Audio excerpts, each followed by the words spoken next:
This is what I love about Canada. Man, when Rick Mercer gets on a roll, he can tell us things about ourselves that we didn't know. Yes, we are apathetic, but the minute anyone tries to use our apathy against us, suddenly we start to care big time. And it's that insight and talent that have made him a star on 22 Minutes, and now, of course, the Rick Mercer Report. We all know an election is coming at some point, don't we? That's making you cry. Hell, that's making me cry. Life is too short to cry. But Rick does more than just talk. At this point, he's logged more kilometers than the Canada Arm, traveling the country, talking to Canadians, even putting some of our most beloved national icons It's the man in motion. in mortal danger. I can't feel my legs! And sometimes, Rick just gets angry. It's no longer good enough for us to tell kids who are different that it's gonna get better. Like when he stood up for Jamie Hubley, the Ottawa teen who took his own life after being bullied relentlessly, in part, for being gay. It's one of the topics Rick opens up about in his new book. It's called A Nation Worth Ranting About. And he's talking about this nation, my friends. Everybody, please welcome Rick Mercer. Hey, bud. Nice to see you, young man. As always. Welcome. Hello. How are you, sir? I am well.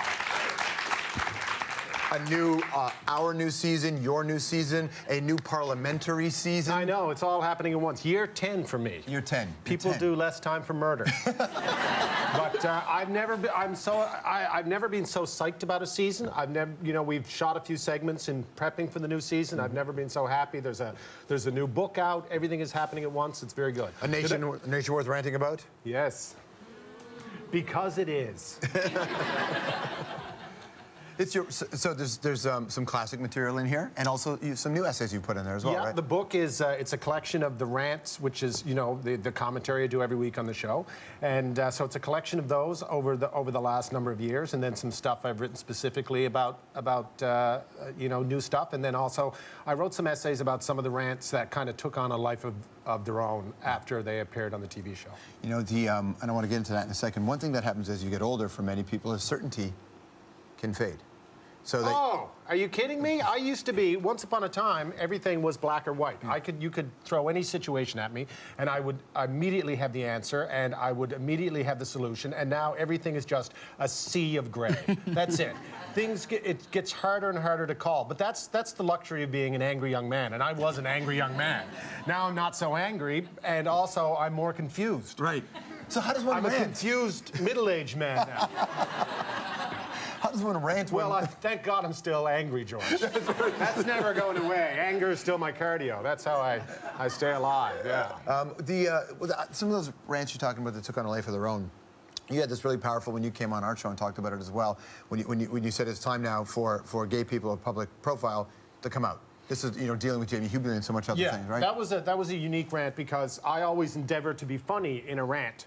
And sometimes I'm not, but it's not intentional. But when Jamie Hubley, which was a young man who took his own life in Ottawa, I decided to rant about that, and it just wasn't a subject that lent itself to any kind of humorous tact, and that just wasn't the way I was feeling that week, and it was one of those rants that just came out fully formed. And then it took on a life of its own. I mean, it aired on the show, and if I ever had to choose a rant that would go viral, it would be that one, because it was one that I was pretty passionate about. But it was an odd situation. I can imagine it would be. And so there are people who came out afterwards and said, no, you shouldn't say that. People got angry, and the Globe and Mail got angry. Lots of people got angry because they thought I was flirting dangerously with the notion of outing people, and I never was. So all I can say is, well, that's not what I was talking about. But I understand people get very nervous about these things, and I can again, everything is gray. I understand their point of view, and but it was wrong. But I understand all the same. I agree with you. And they don't have a show, so you can get away with it. Yeah. Is the country different 10 years later? Well, I know the country better. I always felt that I knew it pretty well, but I have not stopped in 10 years, and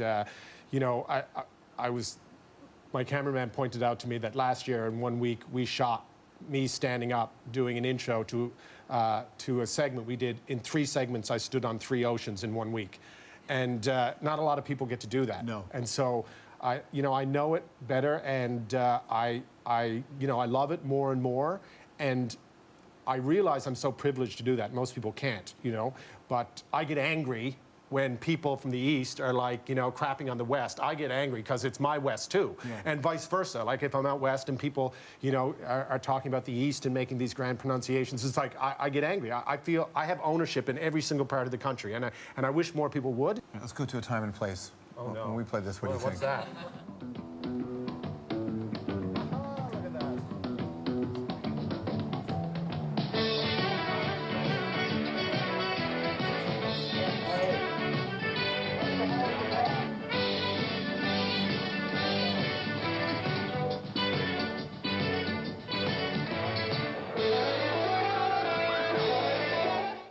There you go.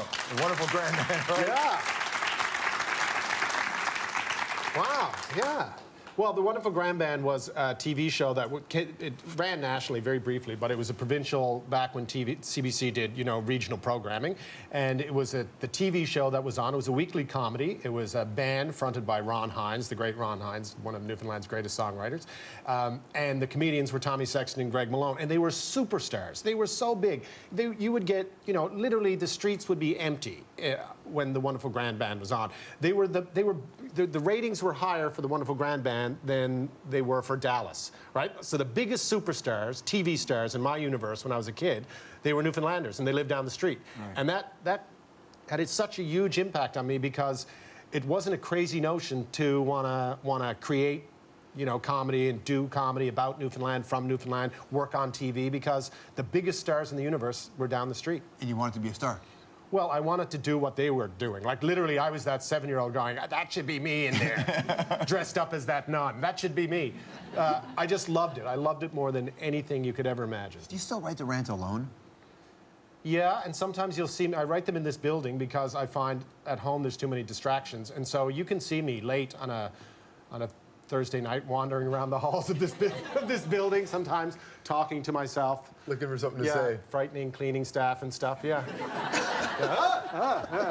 Stick around, more with Rick Mercer right after this. Also still to come, Rick has his thoughts on Canada, and so does he. Colin Mockery. What do Canadians love? Canadian music and hydroponics. We've brought together some funny people to talk about 3 things about Canada.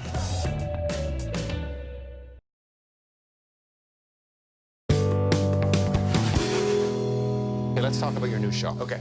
All right, what's it called? It's called The Hour. The Hour. Okay, and it's an hour? It's an hour, yes. Okay, every night. Well, Monday to Thursday, yes. When you CBC or see each other in public, do you? Is it like the Stone Cutters? You're part of a club? We have a secret handshake. You do? What is it? I can't show you yet. Sorry. Not until you're on the air. Back to... That was a long time ago. That was when you came into CBC. Yeah, that was our first season and your second season of Yeah, the and show. we went and threw stuff off the atrium. That's and right, caused that was- all sorts of trouble. I remember there was memos flying around. It was That's fun. good. That was a good time. What is the handshake now? That's pretty weird. That's all right. Mansbridge taught me that, yeah. Mansbridge is kind of he is the man in this building, no doubt. One thing that's changed on your show is that you don't have as many politicians on. Once upon a time in Canada, there were these cabinet ministers, for example, you know, that were larger-than-life creatures. They roamed the country. They had big personalities. They had ideas. They were never, you know, afraid to share an opinion. And we don't have that anymore. I think right now most people would be hard-pressed to say who the Minister of Natural Resources is. That they don't know who that guy is, and they don't know who the Minister of Health is. These people they're muzzled. And you know, I don't know if you've interviewed someone with a muzzle, but it's not that interesting. I have. It's actually quite terrible. You know, it's tough. You know, they every morning their BlackBerry goes off and they get a couple of paragraphs what they're allowed to say on a certain issue, and past that there's nothing there. So it just kind of bores me. Because you guys do great jokes and you're obviously great writers and you put them in fun situations, do you ever feel like you're being exploited by a politician to look good for the photo op? Well, I always described it as a mutually parasitic relationship. You know, I would have them on the show. They, you know, and yeah, we were both benefiting. And I don't want anyone to come on the show and feel bad about the appearance. And I always tell them they won't. And it's never happened. I don't ambush people. It's pretty straightforward, but I'm giving them an opportunity to maybe, you know, show the country a side of themselves that they're not that used to, and that sometimes involves stepping outside of their comfort zone. I mean, Tom Mulcair, I strapped him to a zip line that is starts at the top of a mountain in Newfoundland, and you had to take 10 of them to get down. Oh. Not like one, 10 of them. Big, huge zip lines. Like, that's when you get to know a guy. The look on his face when he realized you couldn't leave after one was hysterical. What's on your premiere? The premiere is something that you semi-inspired because you sent me a picture of you, you know, doing the water jetpack. Oh, yeah, yeah. Flyboarding, they call it, I went to go to Arizona to see the London Bridge, and I saw a jetpacker, and I emailed you a photo of that. Yeah, and so I thought, who does this? And there's these people in Sylvan Lake, Alberta, and I went, and you put these things on your feet, and it hooks up to the back of a jet ski, and it shoots water out of your feet, and then you fly around like Iron Man. That's incredible, right? You really fly around like Iron Man. It's one of the most exciting things I've ever done in my life. So, who scares you? That's one of those personal conversations. Yes. You know what scares me? What scares me is a politician who will look into the camera and lie with impunity and know they're getting away with it. That scares me. Do you come across a lot of those? Yeah, of course I do. When I turn on the news every night, it terrifies me that people get away with it. Okay, a nation worth ranting about. Great to see you, man. Thanks, George. No pleasure. Thank you. Rick Mercer Report, Season 10 premieres tomorrow night. You don't want to miss it. It's at 8 o'clock. We'll be right back. That's fun.